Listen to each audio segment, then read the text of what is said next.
L'actuelle génération de 308, lancée en 2013, a eu droit à un restylage mi-2017 sur la berline et le break. La face avant a ainsi été modifiée avec une calandre plus verticale qui rapproche la 308 du 3008 visuellement. Tandis qu'à l'arrière, les trois griffes typiques de Peugeot sont en permanence visibles. La technique évolue également avec entre autres l'arrivée d'une boîte automatique à 8 rapports au lieu de 6 en association avec la motorisation diesel de 180 chevaux pour commencer. Cette version a droit d'office à la finition GT qui octroie des roues de 18 pouces ou une double sortie d'échappement. L'intérieur a peu évolué à l'occasion du restylage, si ce n'est par l'adoption d'un écran central plus réactif. On retrouve par ailleurs la planche de bord épurée et flatteuse des autres 308, les compteurs à regarder par-dessus le petit volant.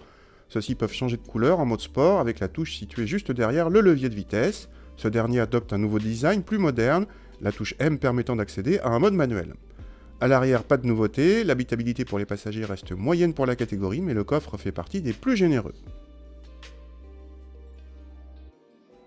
Pour le restylage, Peugeot n'a pas changé la partie châssis qui constitue une référence, même si cette version type Sport se montre ferme à basse vitesse.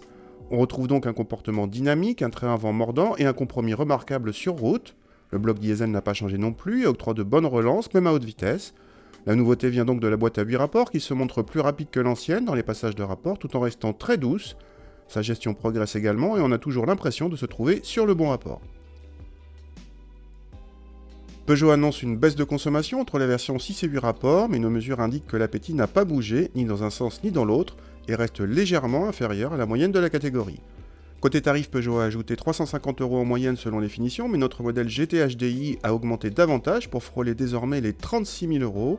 C'est un peu plus cher que la Mégane DCI 165 GT, moins puissante mais dotée des 4 roues directrices. À 36 000 €, on peut également trouver une Golf GTD, mais en boîte manuelle, elle dépasse les 38 000 € avec la boîte DSG.